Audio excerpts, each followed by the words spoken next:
Okay, so we're just going to go ahead and start up a new empty project. So if we click on the Logic Pro icon in the dock, and then go to File, New, and create an empty project. Okay, now every time we create an empty project, this dialog box will appear, prompting us to create new tracks. So the options are audio, software instrument, or external MIDI. Now in this case, we wish to create a software instrument track, so we'll just go ahead and select software instrument and create. Okay, now that we have our software instrument track on our screen, we need to assign an Ultrabeat drum machine to this software instrument track.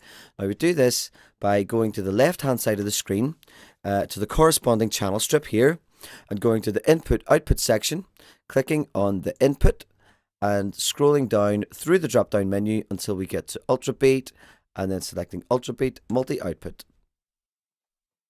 Okay, next we need to initialize the Ultrabeat preset. That just means that we'll have to reset all of the settings on it so that we can import our own samples. So we've made this easy by including a blank Ultrabeat setting in the Logic How to Sound Like Drum and Bass folder. So if we just click on this drop down menu, go to Load Setting, then go to Desktop, How to Sound Like Drum and Bass project, and then double click our blank Ultrabeat. We can see here that all of the settings have now been reset and we're ready to start loading in our samples. So if we minimize our arrange window and then move our Ultrabeat over to the left hand side just to give us a bit more room, click into our How to Sound Like Drum and Bass project folder. We're now ready to start loading in our samples. So if we select voice 1 here, the first sample that we're going to be loading in is our kick. So we simply click on it and drag and drop it into this sample window here. Now if we go to the left hand side of the keyboard to the corresponding key on the Ultrabeat and click it, we can audition the sample or we can hear it.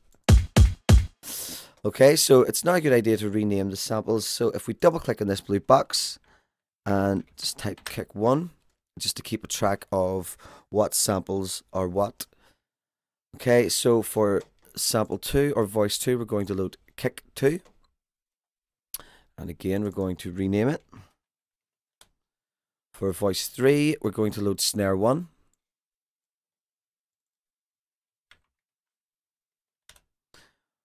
For voice 4, we're going to load snare 2.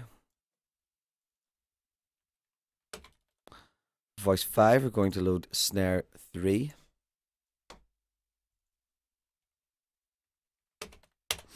Okay, so for 6 to 9, we're going to be loading the hats. So for voice 6, we're just going to drop our hi-hat in here.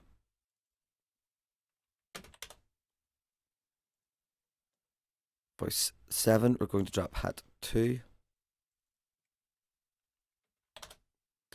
Voice 8, we're going to load hat 3.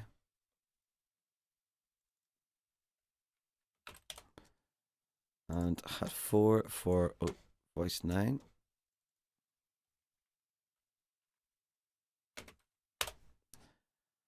For voice 10, we're going to be loading our ride cymbal. And rename it. And for 11 and 12, we're going to be loading bongos 1 and 2.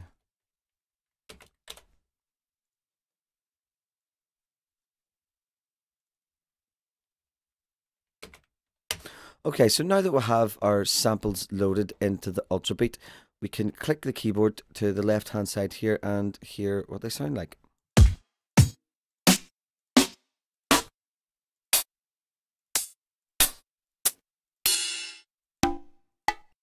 Okay, so these are the sounds that we're going to be using to make up the main part of our beat.